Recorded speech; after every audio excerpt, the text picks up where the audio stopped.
this is going to be a fun project, and it's really pretty simple. We're basically just building plywood boxes. I'm building a sofa table that will serve as a bookcase. And when I finish the project, I'm going to deliver it, so I'll be able to show you what it looks like in the client's home. And they own a really large epoxy painting that I made a couple of years ago. And it will be fun to show you what a very contemporary painting looks like in, I would say, a more traditional home. It's got a very eclectic feel, so I'm excited to show you what that looks like. Now, if you want to build this project, I will have a cut list and a drawing that you can find on my website. I got started by cutting most of the parts to size, and now that I've got most of the parts cut, I'm going to start building the cabinet.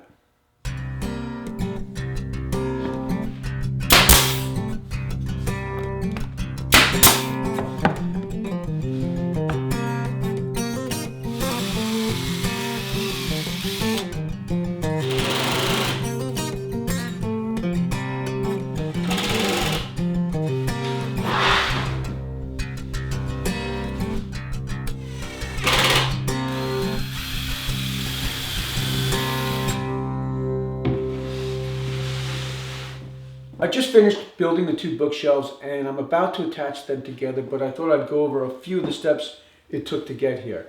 So the first thing was to sandwich two pieces of 3/4 inch plywood together. The next step was to pre-drill and countersink holes in the bottoms and tops so I could screw the cabinet together. And the very last step was to pre-drill and countersink holes in the top of the bottom cabinet, and that's how I'm going to attach the two cabinets together.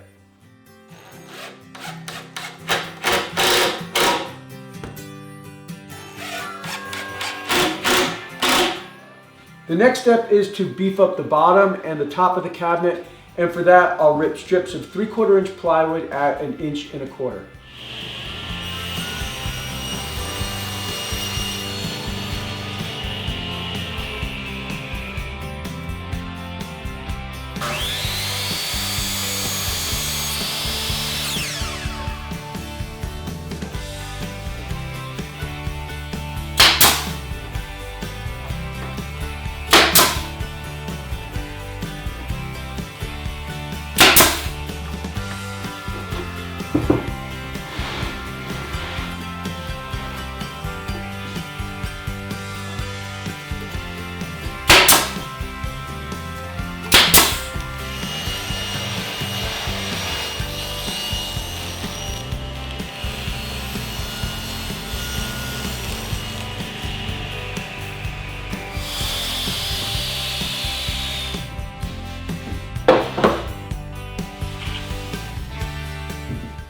I just cut the sides for the cabinet, and just a little tip when you're dealing with a full sheet of plywood, I set the fence so the offcut is the piece that I'm going to use, and I make sure that it's just a little bit heavy, maybe 1/8 inch or 1/4 inch heavy.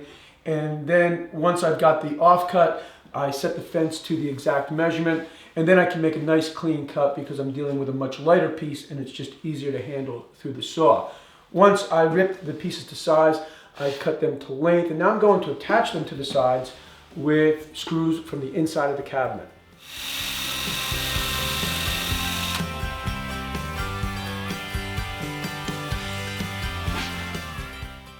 You want to make sure that the side is flush with the front, and then I like to tack it in place with 1 1/4 inch nail and the nail gun. Just maybe 3 or 4 nails, and then I'll screw the side to the cabinet from the inside.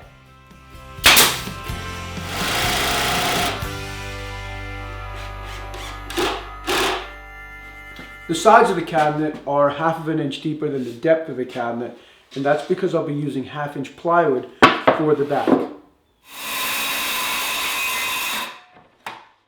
I'm using 1/2 inch birch plywood for the back of the cabinet, and I just finished cutting the plywood to size, and now I'm pre-drilling and countersinking holes so I can screw the back to the cabinet.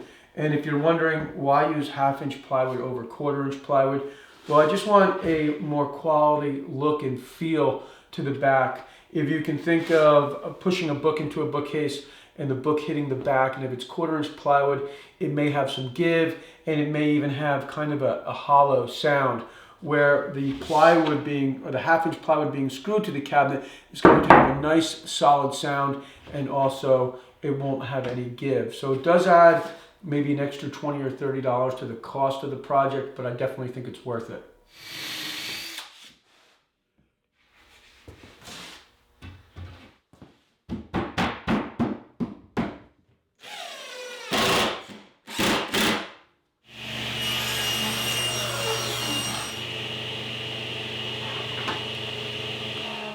After I attached the back to the cabinet, I ripped the material for the face frame. I'm using poplar for the face frame. Poplar is a very easy wood to work with. It's readily available and it paints really nicely. I'll attach the face frame to the cabinet with a little wood glue and 1 3/4 nails in the nail gun.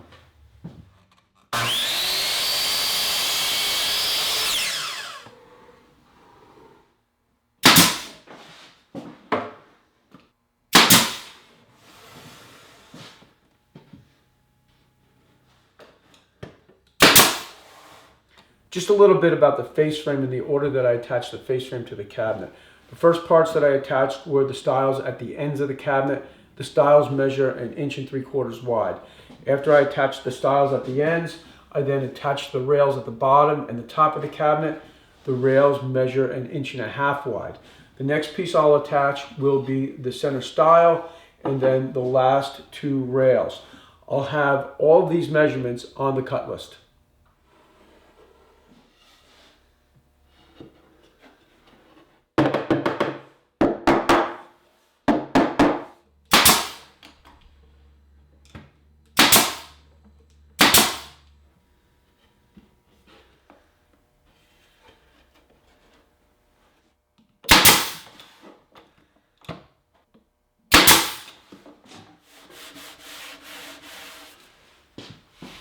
I finished with the face frame on the front of the cabinet, and now I've flipped the cabinet over and I've ripped strips of poplar at 1.5 inches, and now I'm going to picture frame the back of the cabinet.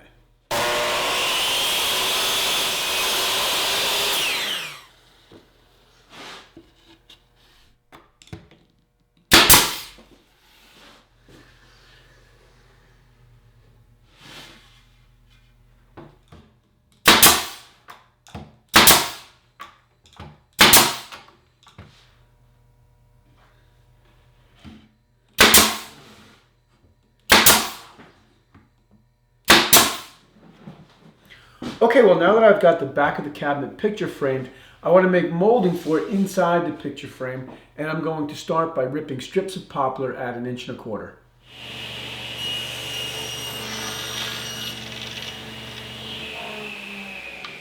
To make the molding for inside the picture frames, I've ripped strips of poplar at 1 1/4 inches, set the blade at a 7-degree angle, and set the fence at 7/16 of an inch.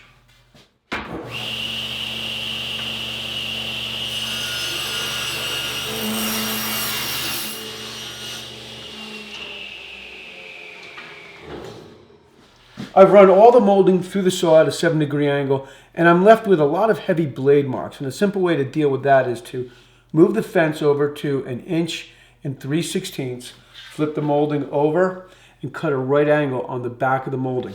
Now this is the upside of the molding. Once you've run all of your molding through, cutting a right angle on the back, move the fence over another 1/16 of an inch, flip the molding around, and cut a right angle on the front of the molding.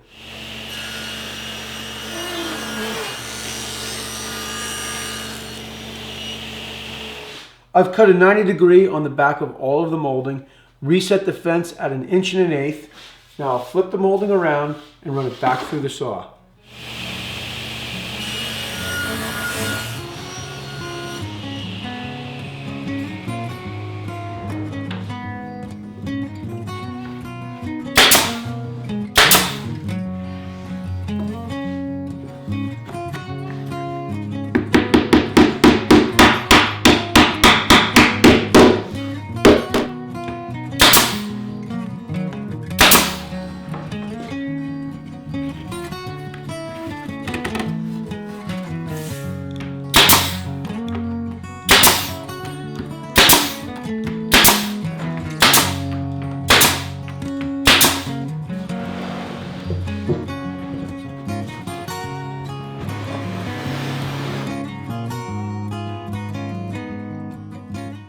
This morning I sanded and primed the cabinet, and now it's outside drying, and I'm going to start working on the base of the cabinet.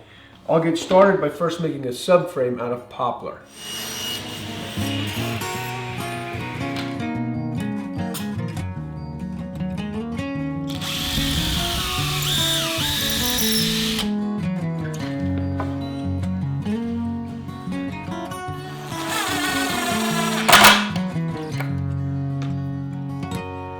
Originally I planned to attach the bracing with Craig screws, but the bit is just too long for this tight spot. So I'm just going to use 1 3/4 nails in the nail gun. I just finished building the subframe for the base of the cabinet, and the next step is to wrap the subframe with Sapele molding. And I'll get started making that molding by first ripping boards at 2.5 inches.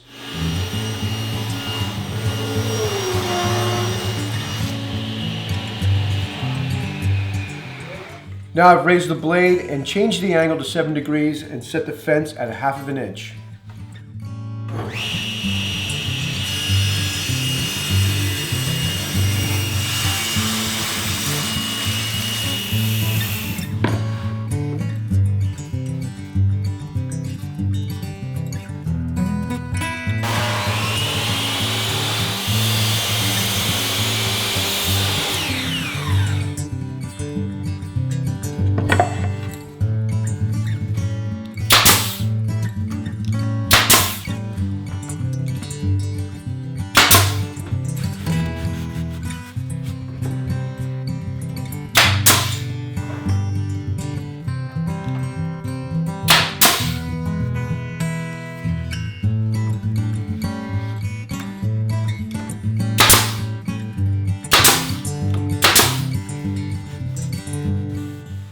Now I'm going to use a roundover bit in the router and put a slight roundover on the top of the base.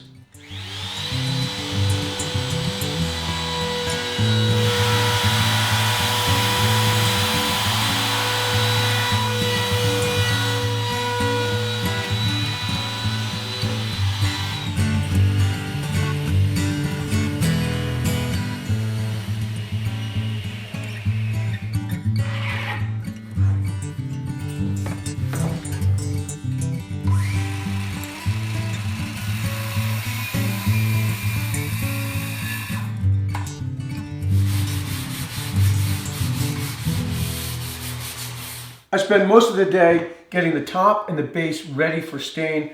I put a slight roundover on both sides of the top and sanded everything down to 220. For a stain, I'm using Minwax walnut stain, and this is always one of my favorite parts of the project, so let's go ahead and get started.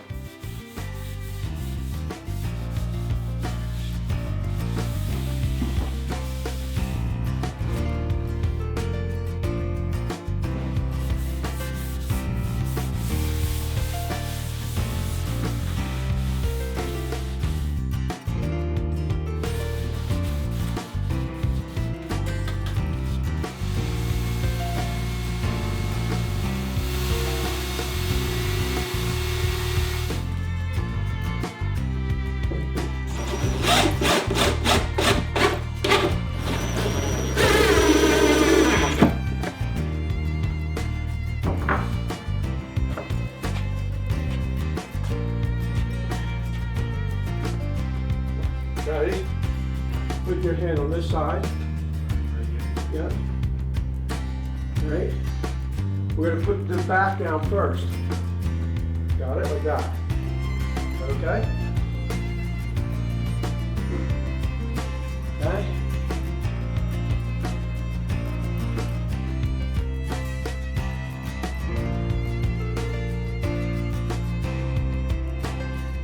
So I hope you enjoyed the video.